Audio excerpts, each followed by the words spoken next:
Bonjour Elisa et merci d'être là. Elisa Kulea Ong, vous êtes docteur en architecture, architecte de formation, avec une expérience de commissariat, d'exposition, de recherche académique. Vous êtes cofondatrice du studio de design Novum et vous avez un parcours qui vous a amené à être adjointe au commissariat pour les rétrospectives de Bernard Tchoumi et Franck Guéry au Centre Pompidou, ainsi qu'un poste en tant que chargé de production et graphiste pour l'exposition genevoise Structure Sculpture.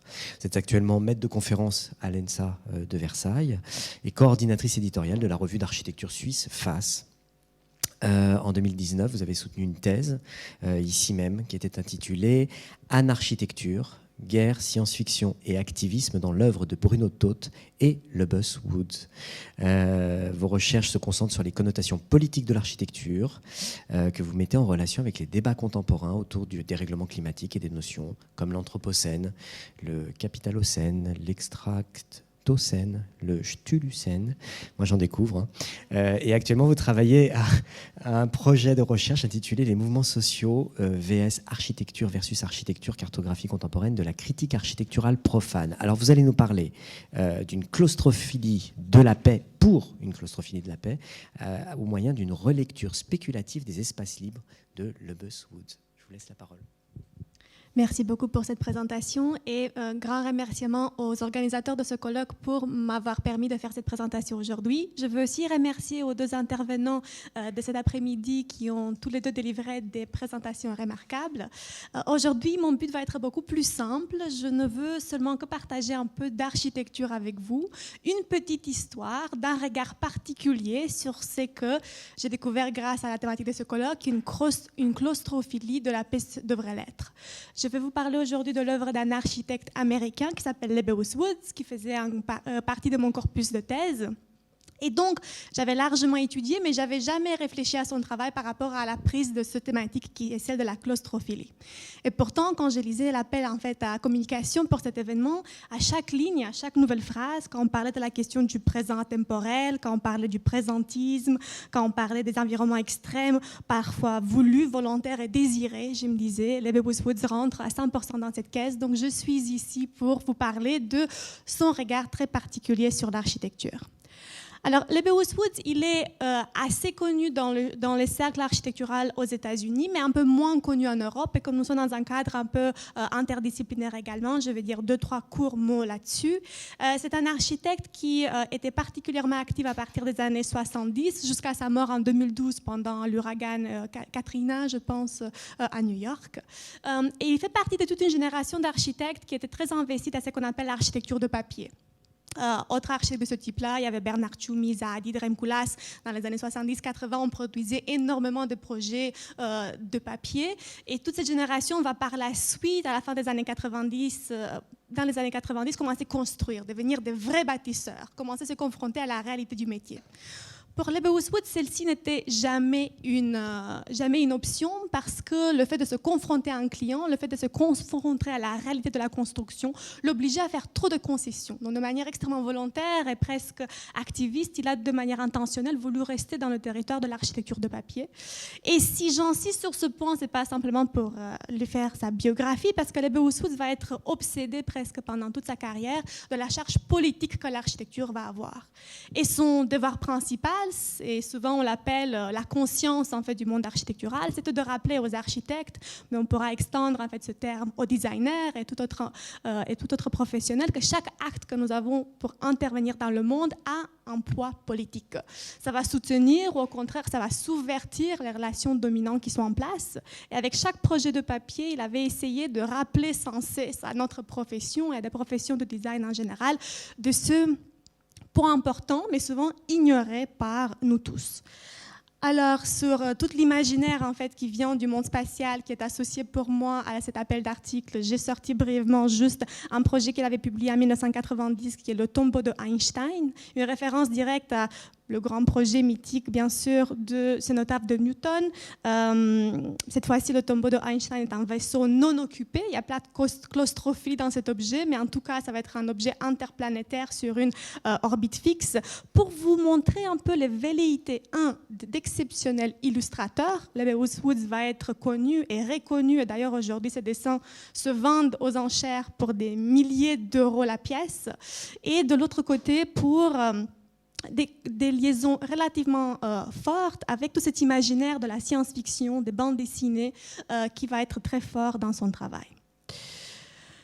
Et donc, il essaie de rappeler toujours aux architectes que chaque geste, chaque posture, chaque ligne va être une déclaration politique, et il va essayer de faire notre profession se lever contre, en général, le système dominant politique en place, très souvent le capitalisme, parfois le communisme, parfois en général les idéologies. Et à un moment dans sa vie, il a même issu une resistance checklist, une liste de la résistance, où il avait listé toute une série des éléments que nous, en tant que profession, nous devrons résister. Resist the idea that architecture is a building. Résister l'idée que l'architecture doit forcément être un bâtiment. Resist buying an automobile of any kind. Résiste d'acheter une voiture de n'importe quel type. Alors en Europe, ça nous choque moins, mais il est américain, donc là, ça fait une déclaration qui est un peu plus forte. Et sur cette question-là, je voulais vous montrer une toute petite image pour que vous voyez pourquoi j'ai pensé à la claustrophilie ensuite à Lebbeus Woods. Mais aussi de spécifier un petit peu plus quelle est cette posture en fait par rapport à la question politique. Il va dire souvent il faut être politique et pas idéologique. Et dans une citation que je vais essayer de traduire librement et sur place en français, il nous disait les architectes voient que chaque bâtiment, chaque acte de reconstruction va confirmer, va soutenir ou va aider à la politique d'un groupe et d'un autre. Il y a beaucoup de valeur dans cela, tant qu'il y en a beaucoup d'architectes, beaucoup de groupes et beaucoup de formes d'invention spatiale, parce que ça nous aide à agrandir les choix qu'on a pour penser, pour construire, pour vivre. Pourtant, l'idéologie, qui est premièrement pour Lebbeus Woods l'essence d'une politique d'exclusion, a l'effet de restreindre le choix, de limiter l'interprétation et de frustrer l'invention. L'idéologie, et comme nous allons voir, tous les projets que je vais vous présenter vont naître dans un contexte de guerre autour de 1990. Ces idéologies qu'ils considèrent qu'ils sont responsables pour la guerre vont nourrir en fait ces énergies destructives, et pour lui, l'idéologie ne devrait pas avoir place dans la nouvelle ville reconstruite. Je vais vous montrer, c'est qu'en principe, nous, les mondes de l'architecture, ont peut-être décrit comme des utopies. Pour moi, c'est des fantaisies radicales, tout un autre débat. Mais voici 3 histoires. La première va se passer à Berlin. Nous sommes à Berlin en 1988, un an avant la chute du mur. Et Lebbeus Woods, comme beaucoup d'autres architectes avant lui, découvre cette carte avec ce trou, c'est Berlin-Ouest, la ville libre entourée par un mur. Et il se rend compte que c'est une folie absolument spatiale. Pour lui, l'idéologie étant le grand ennemi, ce n'est pas une question de choisir son camp, ce n'est pas une question d'idéologie de capitaliste, idéologie communiste. Toutes les deux sont responsables d'avoir créé énormément de souffrances dans la vie des gens et des folies spatiales comme celles que nous avons également à l'écran. Sauf qu'il entend que le métro en fait, de Berlin-Ouest va également passer par Berlin-Est. Il a été construit avant la séparation de la ville, mais simplement, il ne va pas marquer les arrêts. Comme un architecte qui veut faire une déclaration politique, il va imaginer un projet imaginaire où les habitants des deux côtés, de Berlin-Est et de Berlin-Ouest, vont dire tout ce qui se passe ici à la surface de la Terre, c'est la folie, on veut apprendre à vivre autrement. Et ils vont se construire dans ce qui s'appelle des fictions souterraines, ils vont se construire tout un monde, ils vont s'accrocher en fait à ces lignes de métro, ils vont se construire sans limite territoriale, un monde souterrain dans lequel ils vont vivre ensemble. Alors, ce n'est pas juste un espace dans lequel on peut vivre ensemble, c'est tout un laboratoire pour littéralement apprendre à vivre autrement. Comment ? Cette architecture n'est pas une architecture statique malgré ses dessins, mais au contraire, le principe de ce monde imaginaire qu'il nous présente, c'est que c'est une architecture qui est extrêmement scientifique, on pourra dire. Elle est pleine de panneaux, elle est pleine de senseurs, elle est pleine des éléments qui peuvent détecter le mouvement de la Terre, que ce soit les forces séismiques, que ce soit les forces gravitationnelles, que ce soit les forces électromagnétiques naturelles de la Terre. Détecter ces informations ferait que l'architecture bougeait d'une manière absolument perpétuelle. Pourquoi ? Parce que Lebbeus Woods considère que l'humanité doit arrêter de vivre dans le passé. L'humanité doit arrêter de vivre dans un monde des idéologies dans lequel chaque jour nous pensons que dans des termes de ressentiment et rivalité historique les uns par rapport aux autres. Apprendre à vivre, comme l'appelle l'article parlé, dans un présent atemporel, c'était d'ancrer l'humanité dans un monde dans lequel ces clivages historiques idéologiques doivent être finalement dépassés. Un autre type de société, l'architecture est ici présentée en tant que force qui essaie de sauver l'humanité d'un chemin qui les amène vers la guerre, vers la destruction, vers le conflit, vers les folies spatiales comme le mur de Berlin et ainsi de suite. Et donc cette architecture, c'était ça le but qu'il avait imaginé. Alors on ne vit pas ici en dehors du temps et en dehors du météo, mais connecté simplement à la Terre pour toujours. C'est un laboratoire temporaire dans lequel on forge finalement une nouvelle société, au moins dans l'imaginaire de Lebbeus Woods, pour par la suite percer la surface de la Terre et amener ce nouveau éveil, ce monde pacifique dans lequel on vit ensemble, heureusement, directement dans le territoire de Berlin.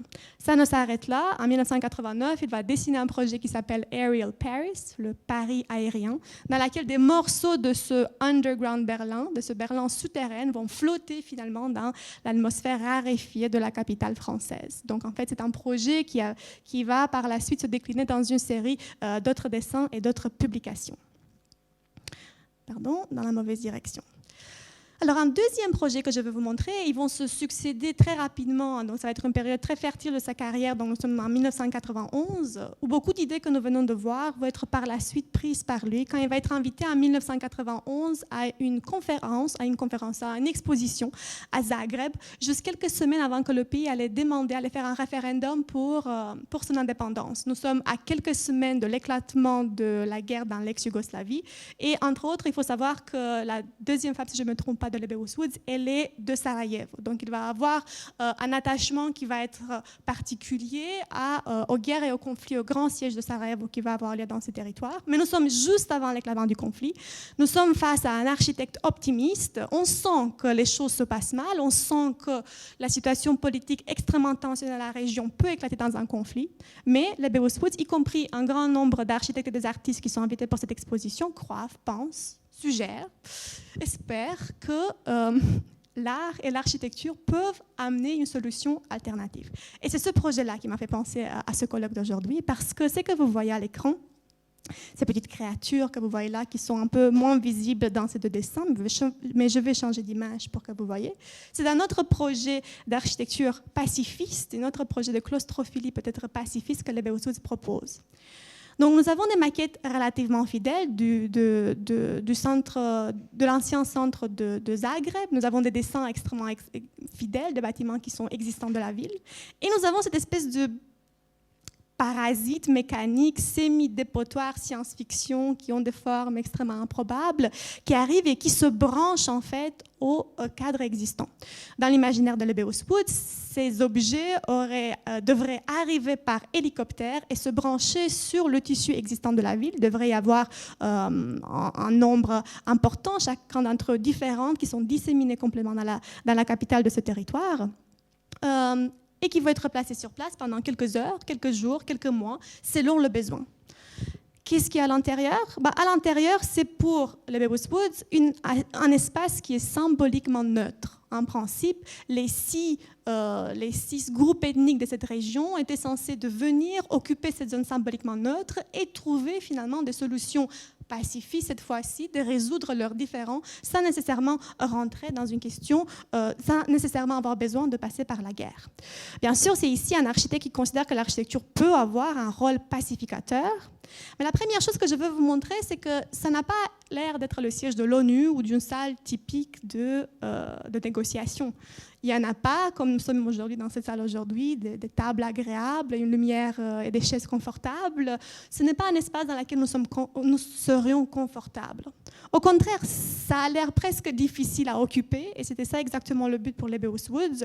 Pour lui, ce n'était pas possible de penser à des solutions qui n'étaient pas encore imaginées, penser l'altérité, le locus de l'étrange, dans une architecture tout à fait normale. Il fallait une architecture indigeste, il fallait une architecture où le corps doit être obligé à s'accaparer l'espace, où le corps doit être obligé d'oublier ses habitudes pour essayer de réveiller à l'intérieur, de manière non déterminée par la suite, des solutions qui peuvent être étranges. Et dans ces mots, qu'est-ce qui se passerait si on pourrait utiliser l'architecture, une forme d'espace et de design, pour ouvrir une autre direction de comment ce territoire allait se fragmenter, parce qu'on sentait qu'il allait se fragmenter. Faire ça ailleurs, dans tout autre type d'architecture, pour Lebbeus Woods, ce n'était pas possible. Pour lui, chaque idéologie va créer son propre architecture et l'architecture va par elle-même être celle qui va gagner. Une petite citation, il nous dit « Pensez à ce qui s'est passé pendant la Révolution française ». Je veux dire, la Révolution française était anéantie par l'architecture française impériale, parce que tous ces gens-là sont en train de construire une société radicale dans cette ancienne architecture. Et pour lui, l'architecture a gagné. Il a vraiment gagné parce que dans quelques années, ils ont eu la monarchie de nouveau. La révolution était complètement détruite parce que les gens dans cette architecture ont commencé à penser qu'ils étaient Robespierre et les autres. Excusez-moi pour la traduction un peu live de cette citation. Alors effectivement, cette notion d'espace libre qu'il met en avant, mais je sais que nous avons des sociologues dans la salle, donc je ne m'aventure pas longuement sur ces territoires, est un terme qui est également utilisé à partir des années 90 par les sociologues, mais semble-t-il que Lebbeus Woods va avoir d'autres références pour la manière dans laquelle il va utiliser ce terme. Mais ça va être l'idée qu'à l'intérieur de n'importe quelle société, il y en a ce qui s'appelle des espaces libres, des espaces où des membres des sociétés qui sont mécontents par rapport à la direction dans laquelle quelque chose se passe vont s'associer pour essayer de réfléchir, loin de l'oppression, loin du stress, loin de la controverse, pour réfléchir à des manières alternatives de vivre. Et donc, d'une certaine manière, c'est pour cela que j'avais proposé cette présentation. D'une certaine manière, c'est une représentation physique de ce qu'au niveau de la société, nous pourrions voir n'importe où. L'idée pour Lebbeus Woods, que même si une minorité des gens dans les territoires de Zagreb ou dans les territoires de l'ex-Yougoslavie étaient pacifistes, cette minorité, à travers ces objets-là, pourrions devenir plus autonomes et pourrions peut-être influencer le cours des négociations. Bien sûr, c'est une architecture qui croit avoir des pouvoirs assez spéciaux. Et c'est une architecture qui aussi va être amenée encore un peu plus loin dans un troisième projet que je vais vous montrer, parce que malheureusement, la guerre commencée aujourd'hui va éclater. Et notamment, la ville de Sarajevo va être particulièrement touchée. Alors, avant le siège de Aleppo, c'était pendant des années le siège urbain le plus long de l'histoire de l'humanité, 4 ans, 4 mois et trop de jours, malheureusement. Et donc, Lebbeus Woods, semble-t-il qu'il va rentrer dans une dépression assez sérieuse au début de la guerre. Mais assez vite, il va se poser la question, qu'est-ce que fait un architecte face à cette situation ? Et en 1993, il va être envoyé par la revue Architecture and Urbanism en tant que correspondant de guerre dans la ville de Sarajevo pour essayer de raconter au monde architectural ce qui se passe. Et il va y aller là-bas avec un ouvrage qu'il avait publié en anglais et en croate de manière extrêmement rapide, qui est le 15e numéro de la revue Pamphlet Architecture, qu'il avait réalisé spécialement pour cette occasion, qui s'appelle War and Architecture, guerre et architecture. Qu'est-ce que c'était ? Dans ce petit ouvrage, il avait travaillé avec 2 acteurs qui, sur les marches brûlées du musée de l'Olympiade d'hiver, ont récité en fait ce petit poème que vous avez là. L'architecture et la guerre ne sont pas incompatibles. L'architecture est guerre, la guerre est architecture. Je suis en guerre avec mon temps, avec l'histoire, avec toute l'autorité qui réside dans ces formes fixes et qui font peur. Je ne vais pas vous traduire l'ensemble du texte, mais je peux vous passer ce diaporama à la fin. Quelle était l'idée de Lebbeus Woods ? L'idée de Lebbeus Woods, c'est en continuation, peut-être avec ce que nous avons vu à Berlin, surtout avec ce que nous avons vu à Zagreb, comment prendre cette idée peut-être d'espace libre et d'essayer de guérir à la manière presque d'un médecin, donc nous sommes maintenant dans cette posture-là, guérir la ville de Sarajevo, même pendant la siège. Et donc, dans cette logique, ces parasites qui avaient envahi un Zagreb pré-conflit vont cette fois-ci se transformer dans une manière de soigner ou dans une manière d'intervenir dans le tissu des bâtiments qui sont affectés par les bombardements. Donc, ce que vous avez ici, c'est un bâtiment tout à fait typique, on pourra dire, de centre-ville de Sarajevo qui se fait bombarder. Donc, il y a cet immense trou un peu difforme, un peu aléatoire qui se crée.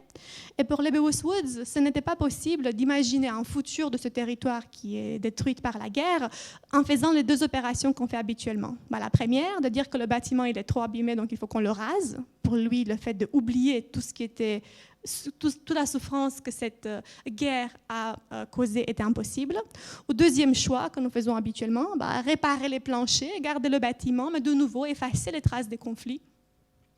Mais garder en fait ce bâtiment tel qu'il existe.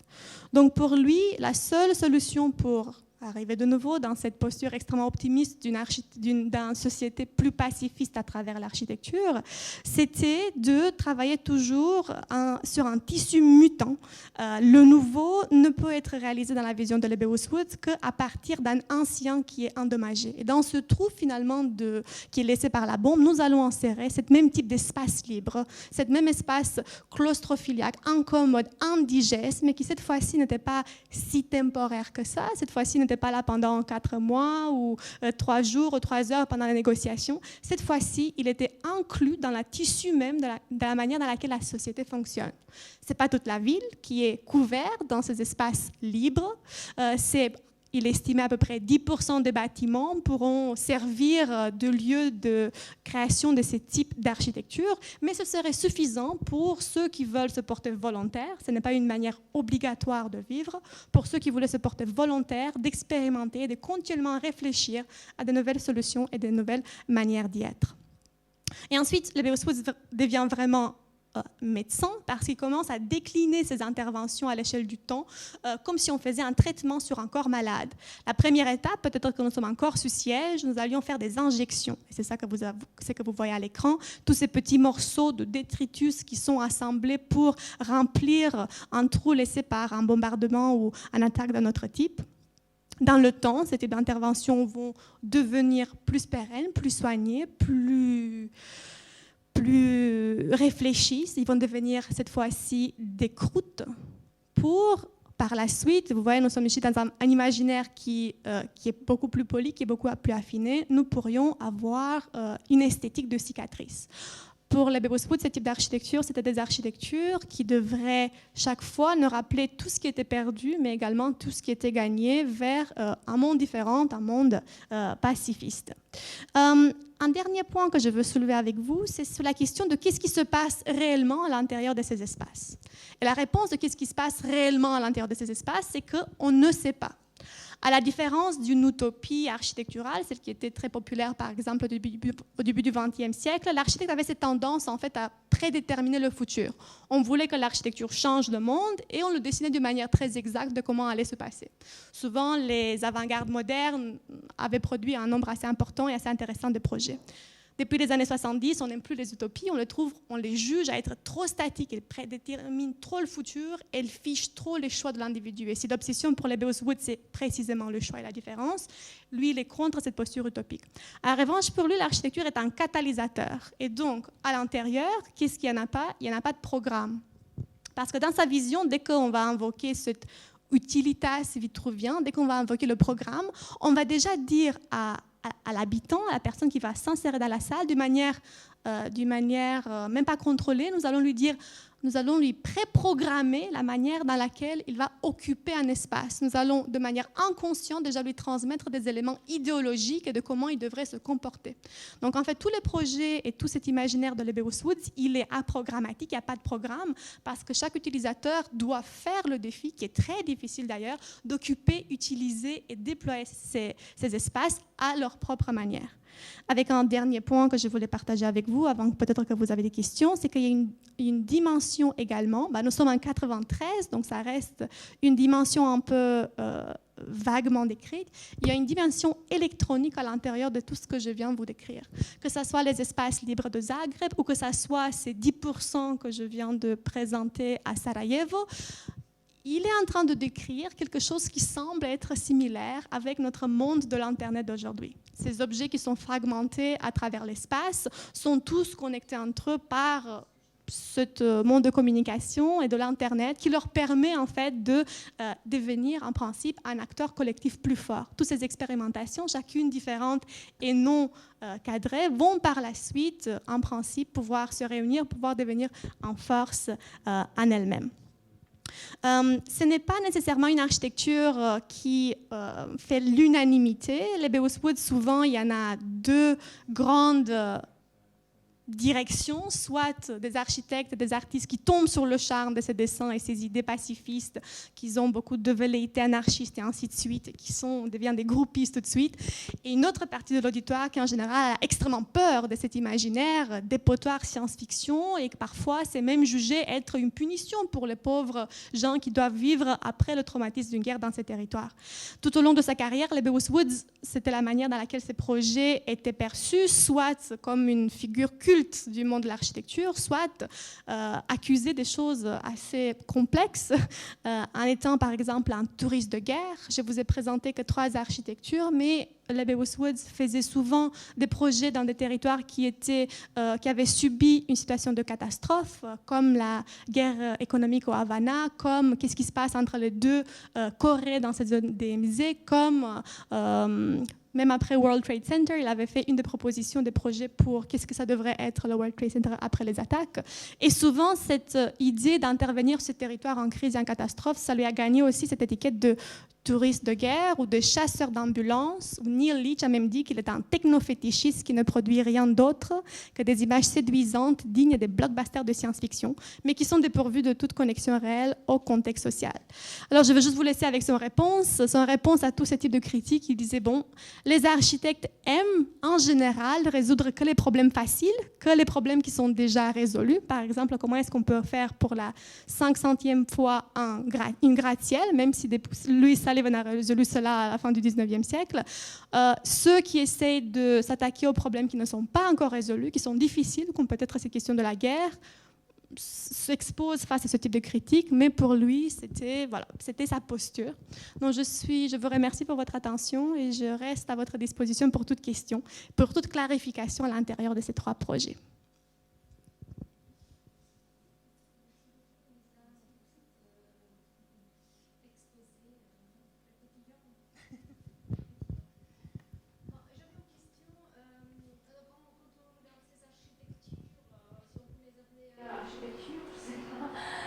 Sont en effet très métaphoriques, donc voilà des avions, mais aussi des gros insectes, des parasites, comme tu l'as dit. Bon, et quand on regarde les coupes, parce que souvent l'architecte, nous, on peut voir la coupe, surtout la coupe, voilà. Donc on remarque l'absence de l'orthogonale, de la ligne droite, donc il aime la ligne unique. Donc c'est assez inconfortable à lui. On le sait bien que par les vidéos et son compagnon apparemment disait le contraire. Les mal du contraire.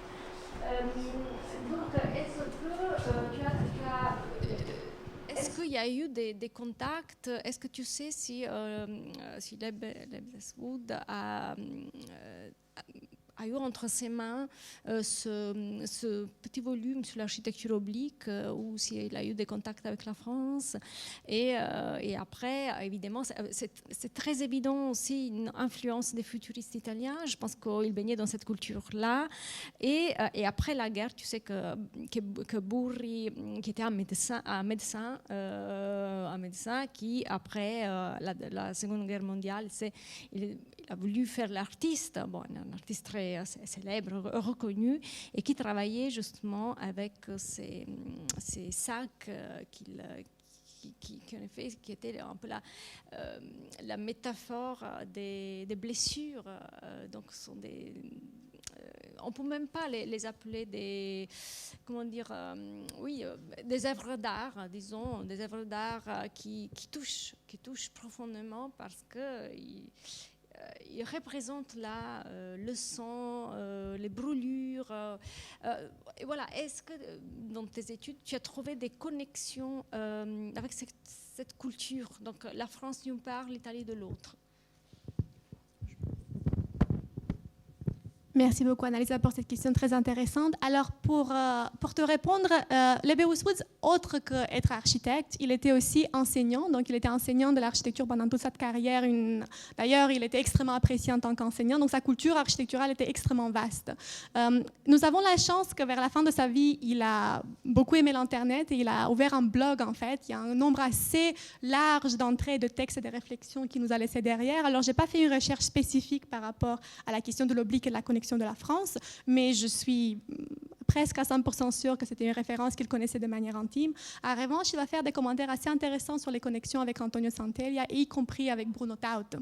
Donc effectivement, et souvent il va dire par exemple à Bruno Taut que souvent chaque acte architectural, comme un peu dans les architectures alpines de Bruno Taut, on joue toujours à Dieu, et que nous avons cette posture en fait d'essayer de résoudre les problèmes d'humanité de cette posture extrêmement de loin en fait. Donc effectivement, les avant-gardes européennes, c'était arrivé souvent dans ces références. D'une posture qui va être assez critique en disant qu'aujourd'hui, au moment où il écrivait, c'est-à-dire autour de 2010-2011, nous ne pouvons plus imaginer l'aisance avec laquelle les avant-gardistes redessinaient le monde, qu'aujourd'hui ça nous paraîtrait bien sûr des catastrophes écologiques de couvrir des chaînes montagneuses du verre. Donc il a une posture critique, mais souvent il retrouve et il exprime dans ses écrits des liens de filiation, des connexions également avec ces moments.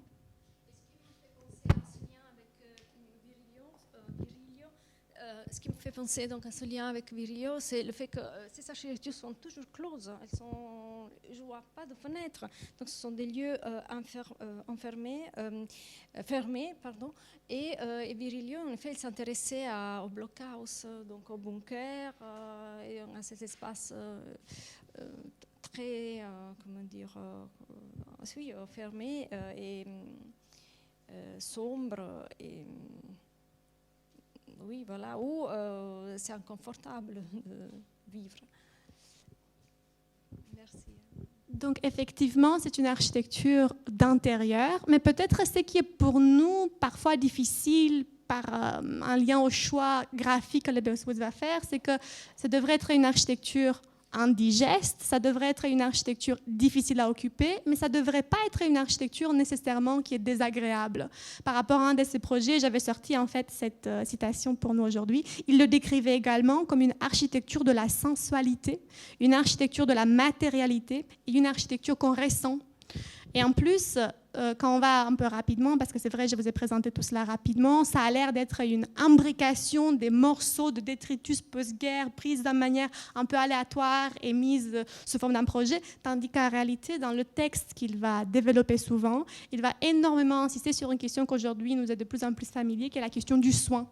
Oui, peut-être ces objets sont des déchets, oui, peut-être c'est des restes d'un moment traumatique, mais prises avec du soin et assemblées avec du soin, surtout dans cette version des cicatrices, il a insisté de regarder à quel point chaque objet était attentivement remis dans une logique artistique extrêmement soignée. Oui, nous avons le rejet, mais à la fois ce rejet, il est pris, il est révalorisé dans une pratique artistique qui est extrêmement intentionnelle. Ce n'est pas en principe une architecture du recyclage ou d'urgence de bidonville, au contraire, ça peut nous plaire ou pas nous plaire, mais son intention, en tout cas derrière, était de faire d'une architecture extrême du soin.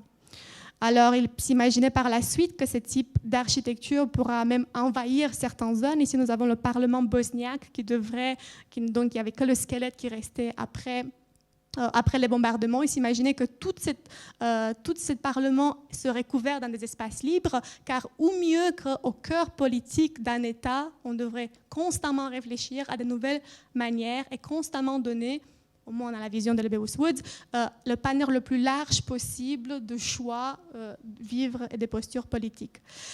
Et par exemple, dans des dessins qu'il va publier plus tard, dans son ouvrage Radical Reconstruction, on peut voir presque des tissus, où nous sommes vraiment dans presque un élément qui est mi-mécanique, mi-organique, qui commence à envahir comme un parasite des territoires entiers. Alors ça peut faire peur, ça peut soulever l'imagination, ça peut attirer l'imagination de certains, mais voilà, il est toujours dans ce type d'imaginaire, les Bebos Woods. Et c'est sur ce point-là du soin. Et effectivement, la remarque avec Buri tout à l'heure, de cette posture de médecin qui essaie de soigner un traumatisme à travers Buri avec l'art et la posture de les Bebos Woods à travers l'architecture. Mais dans son cas-là, c'est une architecture de transformation. On ne transforme vers rien précis. C'est ça la différence avec les modernes et les utopies. Ce n'est pas une utopie parce qu'on ne sait pas qu'est-ce qui va se passer, mais on utilise ces tissus pour changer le corps. C'est comme une prothèse architecturale pour créer de nouveau, comme les modernes, un homme nouveau. Un autre homme nouveau, cette fois-ci, le seul but, qu'il soit libre et pacifique.